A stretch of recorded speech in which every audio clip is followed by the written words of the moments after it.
Jelajahi cara baru mendapatkan informasi. Download Metro TV Extend sekarang. Selamat pagi pemirsa, Anda menyaksikan Headline News. Pakar Hukum Tata Negara sekaligus Direktur Pusat Studi Konstitusi Universitas Andalas, Ferry Amsari menilai harus ada evaluasi menyeluruh terhadap jabatan sipil oleh TNI Polri yang hasilnya akan baik jika dilakukan secara berimbang serta saling menghargai antar institusi. Sementara menurutnya banyak faktor yang menyebabkan polemik penetapan Kabasarnas menjadi tersangka. Salah satunya tidak ada fungsi pengawasan dan transparansi yang baik. Tugas TNI itu adalah dalam bidang pertahanan. Tentu saja kalau ada upaya mengembalikan dui fungsi TNI sebagaimana yang ditentang dalam era reformasi, mestinya upaya evaluasi ini sangat penting. Cuman pernyataan Presiden itu tidak terlalu berimbang dan terkesan tidak adil. Kenapa hanya melakukan evaluasi terhadap dui fungsi TNI, bukankah juga diperlukan evaluasi terhadap difungsi atau multifungsi Kapolri begitu ya.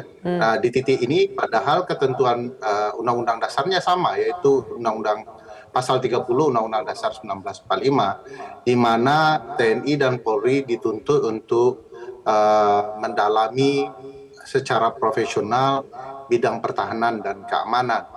Maka kedua-duanya harus dievaluasi secara berimbang karena yang melakukan atau terlibat dalam tindak pidana korupsi tidak hanya oknum TNI tetapi juga oknum di kepolisian.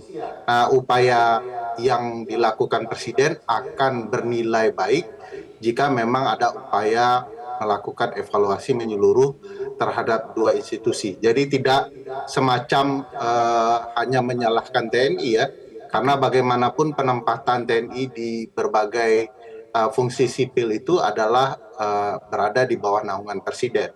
Oleh karena itu ya evaluasi ini akan baik kalau betul-betul dilakukan dengan cara-cara konstitusional, betul-betul berimbang dan saling menghargai institusi yang ada. Bahwa ini melibatkan soal tidak profesionalnya lembaga, kedua lembaga kita di tanah air relatif koruptif begitu ya.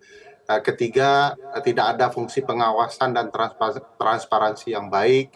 Keempat, bahwa lembaga-lembaga anti korupsi sekarang sedang melemah sehingga ada dilihat sebagai faktor kesempatan yang mereka gunakan untuk melakukan tindakan korupsi. Yang kelima, memang ada greedy mentality ya. Jadi dimanapun mereka ditempatkan, mereka akan melakukan korupsi. Keenam, ada upaya yang gagal dalam soal membangun TNI dan kepolisian yang profesional, di mana salah satu konsep bangunan itu adalah memastikan tingkat kesejahteraan yang baik, dan itu betul-betul akan menjadi atau memberikan dampak yang meluas kepada institusi TNI dan Polri untuk menjalankan fungsi pertahanan dan keamanan yang baik tanpa diiringi oleh tingkah laku koruptif gitu.